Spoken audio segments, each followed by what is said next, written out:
So berating your fans, talking down to them, not acknowledging that some people are just tired of the direction that the show is going in, doing all of this, surely a way to get viewers back. So Millie Gibson responds to Doctor Who woke criticisms, just watch it and get over it. Just like how this dumbass was like, go touch grass for God's sakes. And then when the viewers stopped watching and went out and actually took pictures of themselves touching grass, his dumbass was like, oh, I don't understand why people aren't watching the show anymore. Well, maybe because you told them to go touch grass. The people you rely on for the views, you're telling you to go touch grass. So maybe you're an actor, okay? So just shut the fuck up, go out, act like whatever kind of fucking shitty ass doctor they have you as, and that's it. And that's it. Just do your fucking job. But this chick, same thing. No one wants to see Doctor Who anymore. The only people watching are the people who already agree with the message that they're trying to push. Like each episode now is getting like 1 million, like maybe 2 million views, but most of the time it's under that. This was a show this is a show that's been around for 60 years, and when David Tennant was the Doctor, those episodes were pulling in 11 million, and that was before you had streaming services. This was back in like 2005, 2006, before you had streaming services. So he pulled 11 million views. Now you have streaming services and this and that, and they're still not getting that much. But sure, keep telling me that Doctor Who is popular still. The long-standing and rather annoying criticism about the recent run of Doctor Who is that it's gone woke. Yeah, it has. Because, having a message is more important than telling a good fucking story now. Whether it be due to diverse casting or storylines. But for those working on the show, it's no setback to them. In a new interview with The Standard, Millie Gibson has addressed the comments made by viewers, simply stating, I just watched the show for what it is. Yes, a watered-down, preachy, in-your-face message every episode. People watch Doctor Who to watch a story about a dude who can fly through fucking time and space in a police box. Not to sit there and be preached to about, oh, women have it so hard. Oh, my racisms. Oh, you shouldn't do a racism because it's bad. You should respect people's pronouns. And they're not doing it in a clever, nuanced, subtle way. No, it's in your face. People are tired of that. If you want to tell those kinds of stories, great. But not everyone who watches the show is going to think the way you do. And you still need to make the show entertaining for those who don't. I don't understand what's so fucking hard to grasp about this. Russell T Davies back in the day was perfect at doing that. He had his messages, and even if you didn't think the same way or whatever, you still found the episodes entertaining.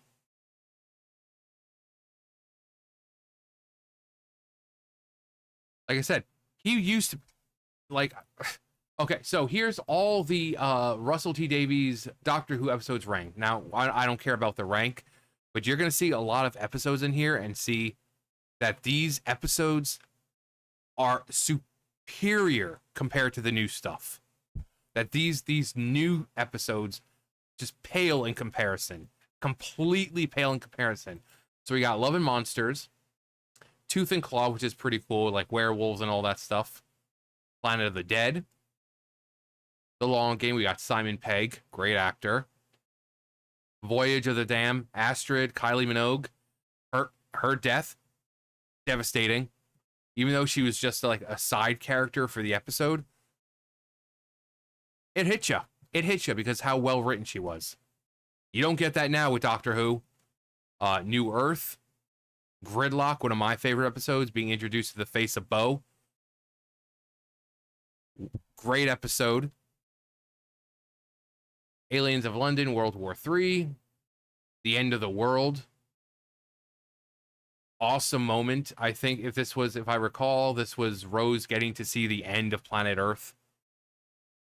However, years in the future, The Next Doctor, great episode. Waters of Mars, The Runaway Bride, introducing Donna. Partners in Crime, Smith and Jones. We get Martha, Rose, Boomtown, The Christmas Invasion, great episode. Utopia, get introduced to John Sims as the Master. We also got, of course, we got Captain Jack back there. Great episode. Sound of Drums, Last of the Time Lords. Amazing moment. The End of Time. Also, really great moment with Rassilon and the John Sims master kind of taking control of what the situation and kind of letting out all the fury that he has for the Time Lords, or at least people like Rassilon for what they did to him as a kid. So great moment. Stolen Earth, Journey's End, Armies of Ghosts and Doomsday, probably one of the most heartbreaking endings. Bad Wolf, The Parting of Ways, Midnight, amazing episode. Really, really cool idea with what they did with it. Turn Left, heartbreaking episode. All about choices and things you could have done differently, only to find that every time you make a choice, something in your life changes, and sometimes not for the better. And sometimes maybe the way that you're supposed to go, that's what's destined for you. Great episode. This is what Russell T Davies used to be able to do. Now he's, you shouldn't be preaching to people who get abortions because abortions are a woman's right. Oh, you shouldn't do racism because racism is bad. It's hard for women. Women are just as strong. That's the kind of crap. And it's not even subtle anymore. It's in your face. It's in your face. She told the publication, I remember watching an episode where David Tennant goes back, I think it's with Martha, and they meet Shakespeare. Great episode. And he's like, oh yeah, Shakespeare's quite hot. This is literally what Who does. He also said thanks to J.K. Rowling because he told Shakespeare to say Expelliarmus. So, I mean, times have changed. He also said thank you, J.K. So, what this little situation, it really doesn't mean anything because the same people, David Tennant hates J.K. Rowling now, so it's like a product of its time.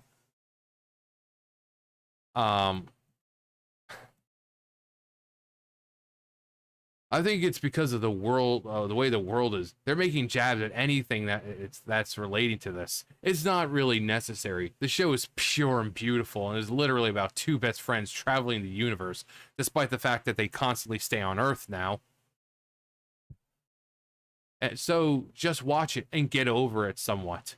It didn't cross my mind at all. Having people like Jinx Monsoon as the maestro in Devil's Chord, I'm her biggest fan. Of course you are. I don't think it's a problem at all. Gibson isn't the first star to speak out on the show's perceived wokeness, with a new companion, Varada Sethu, telling Radio Times magazine that the comments indicate the show is doing just what it's supposed to do. Supposed to be. You mean killing the Doctor and the 60 years of history? Yeah, you're certainly doing that. Because again, we're in a time where not only is it broadcasting on television, you also have it on Disney Plus and other streaming services, and it's still only bringing in about 2 million views. But sure, keep telling us that it's successful.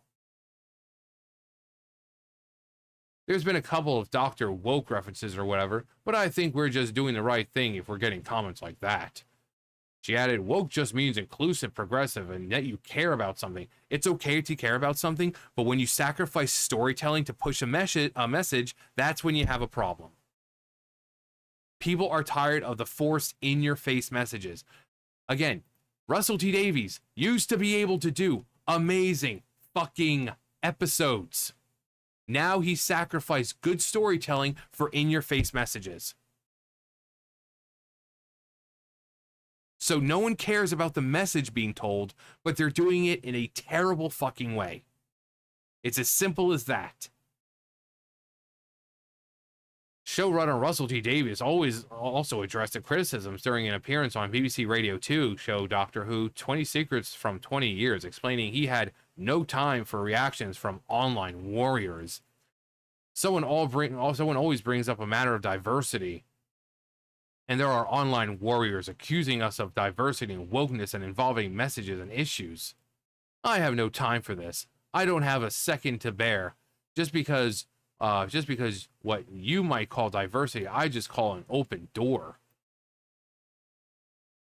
Again, it's not about the messages. It's the fact that you've sacrificed good storytelling and good character development in order to push messages. When you have the 60th anniversary and they're bringing up Donna's daughter and how gorgeous and beautiful she is every 5 fucking seconds, clearly you're pushing a message. When you have that same person who is the daughter telling the doctor that he doesn't understand what it's like to be a woman because he's a male presenting Time Lord, despite the fact that the person doing the preaching is a biological male and the doctor was just previously a woman, people are tired of it. So it's okay to have a message. It's okay to have a message. But Russell T Davies and these writers are so wrapped up in telling and pushing that message that they've forgotten how to tell good stories. That is the point. That is what we've been trying to say. We're not saying don't have messages. We're just saying make the episodes fun like they used to be. Again, all of these were Russell T Davies. Many of them amazing freaking episodes that had a message, but were fun for people who may not have agreed with that message. It was still fun for them to watch. Now it's only messages for people who already agree with you because everyone else is fucking gone. Everyone else is gone. So if you're going to have a message, do not sacrifice good storytelling and good character development for the message. Making the doctor abandon companions to go fucking make out with someone is not who the doctor is. Jodie Whittaker's doctor not saying anything to Graham when he's opening up about everything he's worried about, like is cancer coming back, and she does nothing when even someone like Peter Capaldi's doctor would have had words of comfort. That is not who the doctor is.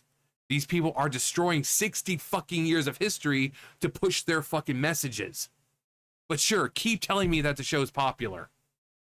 Keep telling me that 2 million views is good.